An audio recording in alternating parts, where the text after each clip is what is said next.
Vanakkam Tamil Nadu, and very pleasure to meet all of the people who lived in the country of our India. நம்ம கண்ட்ரியில் ஒரு comedy நடந்துகிட்டு இருக்கு. அதாவது காமெடின்னு சொல்கிறதா இல்லை இதை ஒரு கொடூரமான பயங்கரமான விஷயம்னு சொல்லவா, என்ன சொல்லுன்னு தெரில. ஆனால் தினமும் கிட்டத்தட்ட வயசு வித்தியாசம் பார்க்காம 4 வயசு பொம்பளை பிள்ளைய, 10 வயசு, 15 வயசு, கிட்டத்தட்ட பாம்பேயில் மட்டும் 86 குழந்தைங்க காணாமல் போயிருக்காங்க. அதில் அதிகமான பேர் மைனர் கேர்ள்ஸ். ஒரு மாதத்தில் இப்போ நேற்று 2 டேஸ்க்கு முன்னாடி உத்தரப்பிரதேஷில் ஒரு 4 வயசு பொண்ணை வந்து ரேப் பண்ணி மர்டர் பண்ணிட்டு போயிருக்காங்க. அந்த பாடியை எடுத்திருக்காங்க. ஸோ இது பத்தாதுன்னு சொல்லிட்டு நம்ம தமிழ்நாட்டில் ஒரு காமெடி நடந்துகிட்ருக்கு. அதாவது இது வந்து யார் பின்னாலேருந்து செய்கிறாங்கன்னு யாருக்கும் தெரியல. பட் ஒரு கேஸ் நேற்று நடந்திருக்கு தமிழ்நாட்டில். எல்லாருக்கும் தெரியும், ஜனநாயகனுடைய இஷ்யூ. ஒரு கேஸ் வந்து ஒரு கோர்ட்டில் பல தீர்ப்புகள் வந்திருக்கு அப்படி சொல்லி நம்ம கேள்விப்பட்டிருக்கோம். அதாவது ஒரு கேஸ் நடக்குன்னா ஹைகோர்ட்டில் ஒரு தீர்ப்பு, இல்லை டிஸ்ட்ரிக்ட் கோர்ட்டில் ஒரு தீர்ப்பு, அப்படி இல்லைன்னா சுப்ரீம் கோர்ட்டில் ஒரு தீர்ப்பு வந்து நம்ம கேள்விப்பட்டிருக்கலாம். பட் சென்னை ஹைகோர்ட்டில் நேற்று மட்டும் காலையில் ஒரு தீர்ப்பு, ஈவினிங் ஒரு தீர்ப்பு. அதாவது காலையில் ஒரு சிங்கிள் ஜட்ஜி ஒரு ஜட்ஜ்மெண்ட் கொடுத்துருக்காங்க. அதாவது ஜனநாயகன் மூவிக்கு யூபாரே சர்டிஃபிகேட் கொடுக்கலாம் அப்படின்னு சொல்லி கொடுத்துருக்காங்க. ஈவினிங் தலைமை நீதிபதிகளை வந்து அமர்வு என்ன சொல்லியிருக்காங்க, தனி நீதிபதி எதுக்கு இவ்வளோ அவசரமாக ஜட்ஜ்மெண்ட் கொடுக்கணும், சென்சார் போர்டுக்கிட்ட அபிப்பிராயம் வாங்காமல் எப்படி நீங்கள் தனியாக ஒரு ஜட்ஜ்மெண்ட் அவசரமாக ஏன் கொடுக்கணும் அப்படின்னு சொல்லிட்டு காலையில் இந்த ஜட்ஜி கொடுத்த அந்த ஜட்ஜ்மெண்ட்டுக்கு ஈவினிங்கே தடை போடுறாங்க. ஸோ ஒரே நாளில் ஒரே கேஸுக்கு காலையில் ஒரு தீர்ப்பு, ஈவினிங் ஒரு தீர்ப்பு கொடுத்த நம்ம நீதிமன்றத்தால் எதனால் நம்ம இந்தியாவில் நடக்கக்கூடிய கொலை, கொள்ளை, கற்பழிப்பு, மைனர் ரேப் கேஸ், போக்சோ, இதுக்கெல்லாம் உடனடியாக எதுக்காக விசாரணை நடத்தி தீர்ப்பு கொடுக்க முடியலை?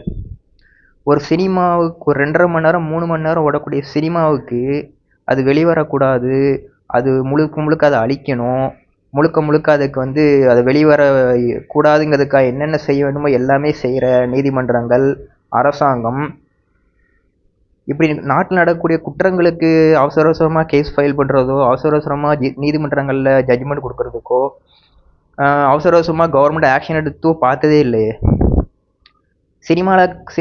சினிமாவோட ஒரு சர்டிஃபிகேட்டுக்கு நீங்கள் காட்டுற ஒரு அக்கறையை இந்த மாதிரி குற்றங்கள், கிரைம்ஸ் நடக்கக்கூடிய நம்ம நாட்டில் அதிகமான கிரைம்ஸ் நடக்கு. அதில் இந்த நீதிமன்றங்கள் இவ்வளோ ஸ்பீடாக ஜட்ஜ்மெண்ட் கொடுத்தா நம்ம நீதிமன்றங்களில் இவ்வளோ கேஸ்கள் நிலுவையில் இருக்கக்கூடிய அவசியமே கிடையாது.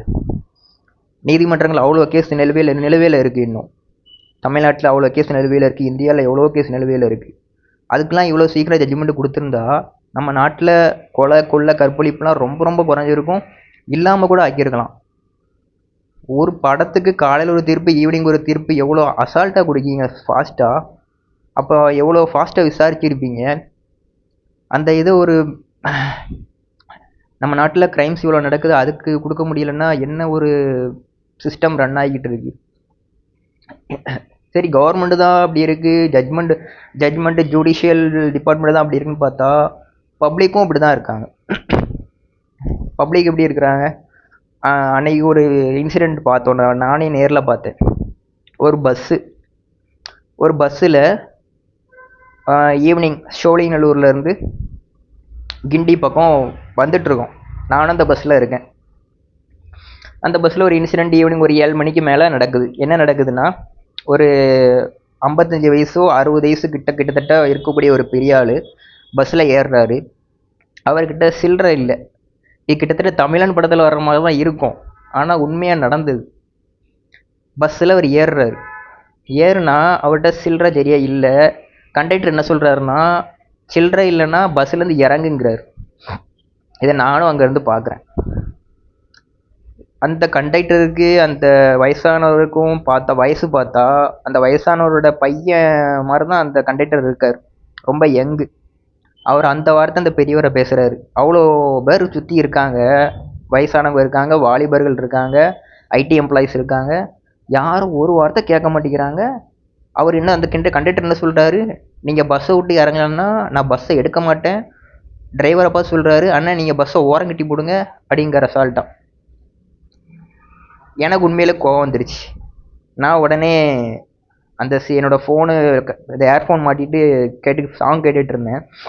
அப்போ அந்த ஃபோனையும் பக்கத்தில் உள்ள ஆள்கிட்ட டக்குன்னு கொடுத்துட்டு அவர் என்னை பார்த்து, தம்பி என்ன இறங்க போகிறீங்களா அப்படின்னாரு. இல்லை இல்லை கொஞ்சம் பிடிங்க நான் வரேன் சொல்லிட்டு நான் அவர்கிட்ட என்னோடய ஃபோனை பார்த்துக்கோன்னு சொல்லிட்டு கொடுத்துட்டு நான் அந்த கண்டக்டர்கிட்ட போயிட்டு கொஞ்சம் கோவமாகவே பேசினேன். ஏன்னா இப்போ உள்ள நாட்டோட நிலமையில கோவமாக பேசி தான் ஆகணும். ஏன்னா வயசு வித்தியாசம் பார்க்காம அந்த கண்டக்டரே அந்த வயசான ஆள்கிட்ட அவ்வளோ கோவப்படும் போது நம்ம நியாயத்துக்காட்டி பேசுகிறோம், நீதிக்காக பேசுகிறோம். நம்ம வந்து பால் விழிஞ்ச முகத்தோட பேச வேண்டிய தேவை கிடையாது. அதனால் கோவமாக பேசினேன். உங்களுக்கு ரைட்ஸ் கிடையாது. நீங்கள் பஸ்ஸை எடுக்க மாட்டேன்னு சொல்கிறதுக்கோ, அவருக்கு சில்லறை தரமாட்டேன்னு சொல்கிறதுக்கோ, சில்லறை இல்லைன்னா அவரை நீங்கள் கீழே இறங்க சொல்கிறதுக்கோ எந்த ரைட்ஸும் கிடையாது. ஒழுங்காக நீங்கள் பஸ் எடுங்க, இல்லை டிரைவர் கண்டக்டர் 2 பேரும் சேர்ந்து டிஸ்மிஸ் ஆகிடுவீங்க அப்படின்னு சொல்லிட்டு நான் டப்புன்னு பேசிட்டேன். உடனே அவர் ஒரு 5 நிமிஷம் வார்த்தையை விட்டாப்புல அடுத்து பஸ் எடுக்க சொல்லிட்டார். எடுத்து பஸ்ஸு போயிட்டுருக்கு. நானும் அவர் சொல்கிறாரு, சில்லறை வந்து எல்லாருக்கும் நாங்கள் எப்படி எடுத்துகிட்டு வர முடியும், டிப்போவில் அவ்வளோ சில்லறைங்களை தரமாட்டாங்க அப்படிங்கிற. நான் மறுபடியும் சொல்கிறேன், இது கிட்டத்தட்ட தமிழன் படத்தில் வர்ற மாதிரி தான் இருக்கும். ஆனால் அது உண்மையாக நடந்த இன்சிடென்ட். அப்போ நான் கேட்டேன் அவர்கிட்ட, சில்லறை வந்து எல்லாராலையும் கொண்டு வர முடியாதுங்கிறதுக்காக தான் டிஜிட்டல் பேமெண்ட் கொடுத்துருக்காங்க, யூபிஐ கொடுத்துருக்காங்க. ஸோ அந்த பெரியவரெல்லாம் அதுவும் எடுக்க முடியலன்னா கூட கொஞ்சம் நீங்கள் மரியாதை இல்லாமல் கீழே இறங்குன்னு சொல்கிறதுக்கு எந்த ரைட்ஸும் உங்களுக்கு கிடையாது. அதில் ஒருத்தர் ஆஜராகிறாரு. கண்டக்டர், நான் அந்த பெரியவருக்கு டிக்கெட் எடுக்கிறேன், நீங்கள் வண்டி எடுங்க அப்படிங்கார். ஒரு ஆளுக்கு அவர் டிக்கெட் எடுத்துருவார். ஒரு 10 பேர் அந்த பஸ்ஸில் சில்லறை பிரச்சனையால் இருக்காங்க. 10 பேருக்கு ஒரு டிக்கெட் எடுத்துருவாரா? இப்போ சொல்யூஷன் என்ன ஒரு சொல்யூஷன்னா, அந்த இடத்துல அந்த பெரியவருக்கு பாதகம் ஏற்படாமல் அவர் அந்த பஸ்ஸில் பயணிக்கிறதுக்கு என்ன செய்யணுமோ அதைத்தான் நம்ம செய்யணுமே தவிர, ப்ராப்ளமை ஷார்ட்கட்டில் முடிக்க சொல்லிவிட்டு டிக்கெட்டை நான் எடுக்கேன் நீங்கள் போங்க அப்படி சொல்கிறதுல எந்த ஒரு பிரயோஜனமும் இல்லை. ஸோ எதுக்காக இப்படி ஒரு அவ்வளோ சுற்றி நடக்கும்போது யாருமே எந்திச்சு கேட்க மாட்டேங்கிறாங்க. தான் உண்டு வேலை உண்டுன்னு இந்த ஸ்பீடாக போகிற உலகத்தில் நம்மளும் ஸ்பீடாக போயிடணும்னு நினைக்கிறாங்க. இதனால் எந்த ஒரு பிரயோஜனமும் கிடையாது. ஒரு படம் எடுக்கிறாங்க, அது நாட்டுக்கு நல்லது சொல்ல வராங்க, அதில் சில கருத்துக்கள் இருக்குன்னா அந்த கருத்துக்களை மட்டும் நீக்கிட்டு ரிலீஸ் பண்ணுறதுக்கான விஷயங்களாக செய்யணுமே தவிர உடனே அதை தடை பண்ணணும், மக்களுக்கு போய் சேரவே கூடாது. இது இந்தியா சுதந்திர நாடு, கருத்து சுதந்திரம் இருக்குது, எல்லா சுதந்திரமும் நம்ம தான் சொல்கிறோம். ஒரு மர்டர், ரேப்பு குற்றங்களில், க்ரைம்ஸில் எடுக்க வேண்டிய ஃபாஸ்ட்டான நடவடிக்கைகளை படத்தில் எடுத்துக்கிட்டு இருக்கீங்க. உயிர் சம்மந்தப்பட்ட விஷயங்களுக்கு அவ்வளோ எஃபர்ட் கொடுக்க மாட்டேங்கிறீங்க. நீதிமன்றமோ கவர்மெண்ட்டோ ஒரு 3 மணி நேரம் ஓடக்கூடிய படத்துக்கு அவ்வளோ எஃபர்ட் போட்டு தீர்ப்பு கொடுக்குறீங்க. இதனால் எந்த ஒரு சேஞ்சஸும் நம்ம இந்தியாவில் வரப்போகிறது இல்லை. நாளுக்கு நாள் இன்னும் நிலமை மோசமாயிட்டே தான் போகும். நாளுக்கு நாள் இன்னும் நம்ம நாட்டுடைய அப்பாவி சின்ன பெண்கள், அப்பாவி மக்களுடைய வாழ்வாதாரங்கள் மோசமாயிட்டே தான் போகும். சும்மாவே நம்ம மக்களுக்கு நம்ம பொதுநலம் அதிகமாக இருக்குது. இதில் இந்த மாதிரி சில நல்ல கருத்துக்கள் சொல்லக்கூடிய ஊடகங்கள் இதெல்லாம் சப்போர்ட் கவர்மெண்ட் பண்ணால் தான் மக்கள் ஓரளவுக்காவது ஒரு பொதுநல மனப்பான்மையோடு இருப்பாங்க. சுத்தமாக அந்த பொதுநல மனப்பான்மையே மக்களுக்கு வரக்கூடாது. அதான் அம்பேத்கர் சொன்னாங்களாம், நாட்டில் உள்ள எல்லாரும் படிச்சுட்டா அரசியல்வாதிகளுக்கு வேலையே இருக்காது. நாட்டில் உள்ள எல்லாரும் படிச்சுட்டா அரசியல்வாதிகளுக்கு அதுவே பெரிய ப்ராப்ளம் ஆகிரும். அதனால தான் நாட்டில் உள்ள மக்களை வந்து படிப்பறிவு இல்லாமல் வைக்கிறதுக்கு அரசியல்வாதிகள் என்னென்ன செய்யணுமோ எல்லாமே செஞ்சிட்ருக்குனாங்க. ஸோ படிப்பறிவு இல்லாத மக்கள் என்ன செய்வாங்க, இந்த மாதிரி சில ஊடகங்கள் வெளியிடக்கூடிய செய்திகள், படங்கள் இதை பார்த்து சில விஷயங்கள் கற்றுப்பாங்க. ஸோ அதையும் நம்ம தடை பண்ணுறோம். மக்கள் கடைசி வரைக்கும் இப்படியே தான் நம்மளுக்கு தான் ஓட்டு போட்டுட்ருக்கணும், ஒரு ஆளுக்கே தான் ஓட்டு போட்டுட்ருக்கணும், இப்படி நம்ம பின்னால் இருந்து செயல்படுறது வந்து நோ யூஸ். ஸோ அதனால் நான் இந்த வீடியோ மூலமாக மக்களுக்கு நான் என்ன சொல்ல வரேன்னா, மக்களுக்கும் சரி, அரசாங்கம், நீதிமன்றங்கள், முதல்ல நம்ம நாட்டோட நிலைமைகள், நம்ம நாட்டில் இருக்கக்கூடிய மக்களுடைய சேஃப்டிக்கு என்ன பண்ணணும், பெண்கள் பெண்கள் சேஃப்டிக்கு என்ன பண்ணணும், கொலை கொள்ளை குற்றங்கள், கற்பழிப்பு போன்ற விஷயங்கள், அப்போக்சோ, சிறு பெண் குழந்தைகள் ரேப் இன்சிடென்ட் நடக்கிறது, சும்மா அசால்ட்டாக ரேப் பண்ணிவிட்டு அவங்கள கொலை பண்ணிவிட்டு வேன்லேருந்து தூக்கி எறிஞ்சிட்டு போகிறாங்க அந்த ரேப்பிஸ்ட்லாம். அப்படி நடந்துகிட்டு இருக்கு நம்ம நாட்டில். ஸோ அதை தட்டி கேட்குறதுக்கு ஆள் கிடையாது, அதை தட்டி கேட்டு பேசுகிறதுக்கு ஆள் கிடையாது. அதுக்கு உடனே ஜட்ஜ்மெண்ட் கொடுக்கறதுக்கோ, அதை உடனே கேஸை எடுத்து பொதுநலமாக வாதாடுறதுக்கோ, அதுக்கு உடனே கம்ப்ளைண்ட் ஃபாஸ்ட்டாக ஃபைல் பண்ணுறதுக்கோ ஒரு ஆளும் கிடையாது. அந்த எஃபர்ட்டை ஒரு படத்தில் போட்டுட்ருக்கீங்க. இந்த இந்த ஃபாஸ்ட்டை நீங்கள் மக்கள் அப்பாவி மக்கள் நல்லது செய்கிறத காட்டுங்க. நாடு முன்னேறும். அப்பாவி மக்களுடைய கேஸ் நிலுவையில் இருக்குது, அதுக்கு ஃபாஸ்ட்டாக ஜட்ஜ்மெண்ட் கொடுங்க, அதுக்கு ஃபாஸ்ட்டாக முதல் நடவடிக்கைகள் எடுங்க, அதுக்கு ஃபாஸ்ட்டாக போலீஸ் கம்ப்ளைண்ட் ஃபைல் பண்ணுங்கள். இவ்வளோ ஃபாஸ்ட்டாக நீங்கள் பண்ணிங்கன்னா மக்கள் எவ்வளோ பேர் பாதுகாக்கப்படுவாங்க. So one of the students, மாணவர்கள்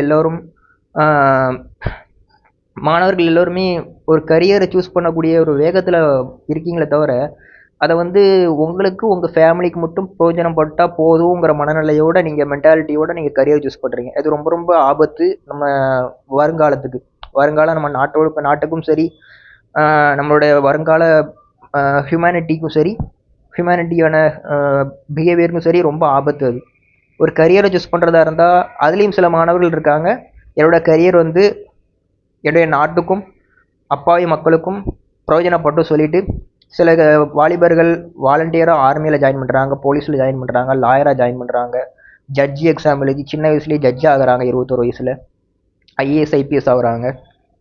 இன்னும் சில பேர் வந்து பொலிட்டிக்கலில் சின்ன வயசுலேயே இன்வால்வ் ஆகி இந்த பொலிட்டிக்கல் மூலமாக ஏதாவது நல்லது செய்ய முடியுமா என் நாட்டுக்கு சொல்லிட்டு அப்படி சில வாலிபர்கள் முன்னுக்கு வராங்க, மாணவர்கள் முன்னுக்கு வராங்க. அதுக்கெல்லாம் சல்யூட், ஹேண்ட்ஸ் ஆஃப்.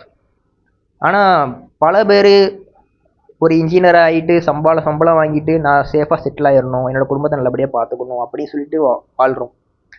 இது வந்து நம்மளுக்கு நம்ம மனசாட்சிக்கும் ஒரு 40 வயசுக்கு மேலே திருப்தி தராது. ஒரே லைஃப் தான், சாகும்போது சுயநலமாக வாழ்ந்துட்டு செத்தோங்கிற திருப்தி கூட மனசில் இருக்காது. ஐயோ சுயநலமாக வாழ்ந்து சாக போகிறோமே சொல்லி ஒரு வருத்தம் தான், பெரிய வருத்தம் தான் இருக்கும். அதனால் கொடுக்கக்கூடிய இந்த வாலிப வயசில் கரியரை பொதுநலமாக சூஸ் பண்ணுங்கள். நம்ம செய்யக்கூடிய கடமைகள், வேலைகள் பிற மக்களுக்கு பிரயோஜனப்படணும்.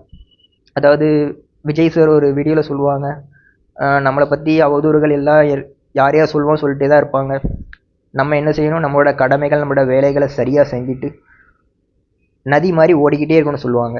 அதை ஃபஸ்ட்டு அவங்க சொல்கிறது கடமைகளை தான் சொல்லுவாங்க, வேலையை சொல்ல மாட்டாங்க. ரெண்டாவதாக வேலையை சொல்லுவாங்க.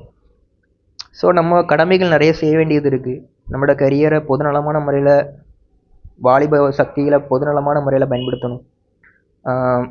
பொதுநலமான கடமைகள், வேலைகளில் நம்மளோட கரியரை கொண்டு போகணும். இதன் மூலமாக மக்களுக்கும் நம்ம அரசாங்கம், நீதிமன்றங்கள், நாட்டில் நடக்கக்கூடிய பெருங்குற்றங்களுடைய வழக்குகளை வேகமாக எடுத்து விசாரித்து அதுக்கு ஃபாஸ்ட்டாக தீர்ப்பு கொடுங்க, அதுக்கு ஃபாஸ்ட்டாக நடவடிக்கை எடுங்க, அதுக்கு ஃபாஸ்ட்டாக போலீஸ் கம்ப்ளைண்ட் ஃபைல் பண்ணுங்கள். ஒரு பாலிட்டிக்ஸு மிக்ஸ் பண்ணி ஸ்போர்ட்ஸ்லேயும் பாலிட்டிக்ஸு, மூவியை ரிலீஸ் பண்ணுறதுலேயும் பாலிட்டிக்ஸு, நீதி கிடைக்கிறதுலையும் பாலிட்டிக்ஸு, எல்லாத்துலேயும் இப்படி பாலிட்டிக்ஸ் கொண்டு போனால் அப்போ இதில் எந்த ஒரு எந்த ஒரு நன்மையும் நாட்டுக்கு வராது. நாட்டுக்கு நன்மை நடக்கணும்னா முதல்ல மக்கள் ஆரோக்கியமாக இருக்கணும். மனநலத்துலேயும் சரி, உடல் ரீதியாகவும் சரி. எவ்வளோ நம்ம டிஸ்ட்ரிக்டில் மட்டும் பார்த்தா எவ்வளோ பிச்சைக்காரங்க, எவ்வளோ ஆதரவற்றவங்க இன்னும் ரோட்டில் கிடக்குறாங்க. அந்த ஆதரவற்றவங்களையும் பார்த்துட்டு தான் என்ன சொல்ல போகிறேன், கெஸ் பண்ணுங்கள். அந்த ஆதரவற்றவங்க பிளாட்ஃபார்மில் கிடக்கிறதையும் பார்த்துட்டு தான் அரசியல்வாதிகள் காரில் வேகமாக போகிறாங்க, பெரிய பெரிய ஆஃபீஸர்ஸும் காரில் வேகமாக போகிறாங்க. சாதாரண மனிதனாலேயே ஒரு ஓல்டேஜ் ஹோம் எடுத்து, ஒரு சில்ட்ரன் ஹோம் எடுத்து அனாதைகளை பராமரிக்க சாதாரண மனுஷனாலேயே முடியுதுன்னா, ஒரு பவரில் இருக்கக்கூடிய, கவர்மெண்ட்டுடைய பவரில் இருக்கக்கூடிய ஒரு பொலிட்டிஷியனோ இல்லை ஆஃபீஸர்ஸோ எவ்வளோ நல்லதுகள் பண்ணலாம். ஸோ அந்த மாதிரி இடங்களுக்கு வாலிபர்கள் நீங்கள் தான் வந்து நல்லது பண்ண ஆரம்பிக்கணும். நம்மளோட இந்த ஒரு வாழ்க்கையை பொதுநலமான முறையில் கழிக்கணும். அரசாங்கத்தில் உயர்ந்த பதவிகளுக்கு போய் நல்லது பண்ணணும். நம்ம நாடு தான் நமக்கு ஃபஸ்ட்டு, மற்றதெல்லாம் நெக்ஸ்ட்டு தான். Shining of year.